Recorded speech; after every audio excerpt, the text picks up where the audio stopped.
শনি আপনাকে এতটা পরিমাণে বড়লোক করতে পারে যা আপনার অন্য কোনো গ্রহ আপনাকে এত বেশি সাফল্য, এত বেশি টাকা পয়সা অন্য কোনো গ্রহ আপনাকে দিতে পারে না, যা আপনাকে শনি একা এনে দিতে। একটা শর্ত আছে।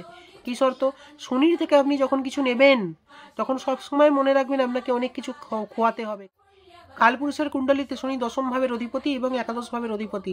শনি মকর রাশির অধিপতি এবং কুম্ভ রাশির অধিপতি। দশম ভাব হচ্ছে আমাদের কর্ম, একাদশ ভাব হচ্ছে আমাদের ইনকাম। দশম ভাব থেকে শনি আপনাকে দিয়ে কাজ করাবে এবং একাদশ ভাব থেকে আপনাকে ইনকাম এনে দেবে।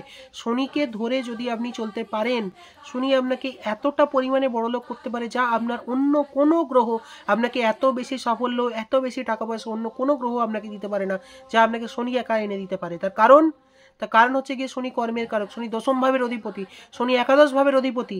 দশম ভাব থেকে আপনি কাজ করবেন, শনি আপনাকে একাদশ থেকে অর্থ এনে দেবে, আপনাকে প্রতিপত্তি এনে দেবে। কিন্তু এখানে একটা শর্ত আছে। কি শর্ত? শনির থেকে আপনি যখন কিছু নেবেন তখন সবসময় মনে রাখবেন আপনাকে অনেক কিছু খোয়াতে হবে, কারণ শনি দুঃখের কারক। শনিকে বলা হয়েছে কালপুরুষের পীড়া।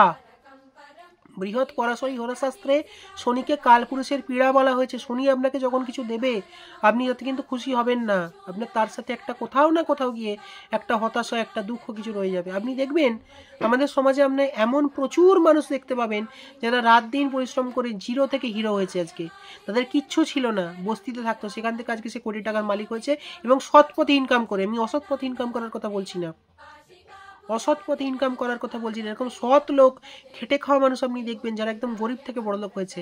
এটা কিন্তু একমাত্র শনি করতে পারে। কিন্তু আপনি দেখবেন সে যখন বড়লোক হয়েছে সে শুধু কাজ ছাড়া অন্য কিছু বোঝে না, সে সারাদিন ধরে শুধু কাজ করে যাচ্ছে। সে যত টাকা ইনকাম করছে সেই টাকা কিন্তু সে ভোগ করতে পারে না, সেগুলো তার ব্যাংকেই রয়েছে, নয়তো ব্যাংকে পড়ে রয়েছে, বা নিজের স্ত্রী সন্তানরা হয়তো ভোগ করছে। কিন্তু সেই ব্যক্তি নিজের জীবনে ওই টাকা ইনকাম করা ছাড়া সে কিন্তু আর কিছু করছে না, সে কিন্তু কাজ পাগল, ওয়ার্কাহলিক বানিয়ে দেয় মানুষকে।